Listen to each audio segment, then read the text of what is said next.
নমস্কাৰ, আমি ওলালোঁ পাৰ্বতী পাহাৰলৈ। বলক আমাৰ সৈতে যাত্ৰাটো উপভোগ কৰোঁ আহক।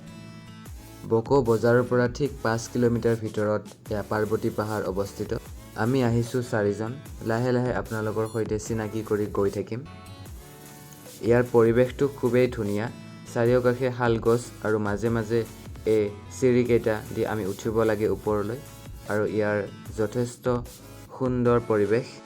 প্ৰায় আমি 30 মিনিটছমান সময় ওপৰলৈ উঠিব লাগিব। এয়া কেশৱ আৰু হিমাদ্ৰী ভাগৰি জুগৰি খোজকাঢ়ি আহি আছে, আৰু এয়া ধুনীয়া পৰিৱেশ, মনোমোহা দৃশ্য, য'ত আমি অলপ ৰখিলোঁ। পৰিৱেশটোৰ সৈতে অকণমান জিৰণি ল'লোঁ। তাৰপিছত আমি লাহে লাহে উঠিবলৈ যত্ন কৰিলোঁ। কেশৱ হিমাদ্ৰীয়ে খোজত খোজ পেলাই উঠিব যত্ন কৰিলে। দেন আকৌ ময়ো ঠিক তেনেকৈ গন্তব্যস্থান পাই মই পজ দিবলৈ যত্ন কৰিলোঁ।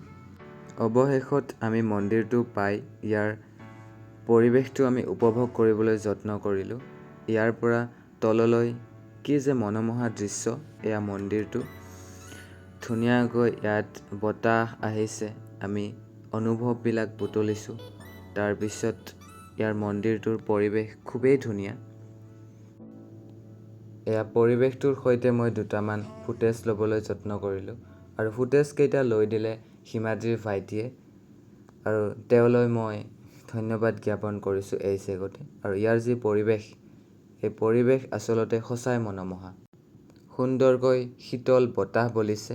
এয়া হিমাদ্ৰীৰ ভাইটি, এয়া হিমাদ্ৰী, আৰু ইয়াৰ পৰিৱেশৰ সৈতে আমি অত্যন্ত আমেজ ল'বলৈ যত্ন কৰিলোঁ। ইয়াতে যদি আপোনালোকে আহে, ঠিক ৰাতিপুৱা 6-7টা বজাত আপোনালোকে আহিব পাৰে। ইয়াৰ পৰিৱেশটো খুবেই মনোমোহা আৰু খুবেই ধুনীয়া অনুভৱ কৰিব, আৰু ইয়াৰ যি ঠাণ্ডা পৰিৱেশ, ঠাণ্ডা বতাহ আপোনালোকে উপভোগ কৰিব পাৰিব। এনেকৈ দুটামান ভিডিঅ' মই স্মৃতিৰ পৃষ্ঠাত সাঁচিবলৈ যত্ন কৰিলোঁ, আৰু ইয়াৰ লগতে আমি ইয়াতে বিহু নাচিবলৈ যত্ন কৰিলোঁ। দুটাই অলপ হাঁহিলোঁ, ফূৰ্তি কৰিলোঁ, গান গালোঁ।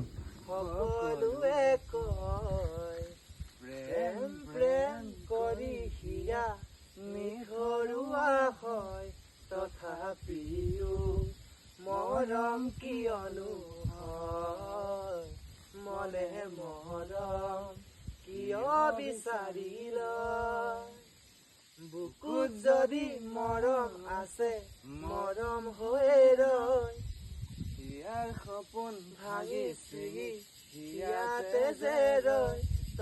এনেকৈ আমি প্ৰকৃতিৰ বুকুত গান গালোঁ, ফূৰ্তি কৰিলোঁ, আনন্দ কৰিলোঁ। তাৰপিছতে আমি উভতনি যাত্ৰা আৰম্ভ কৰিলোঁ।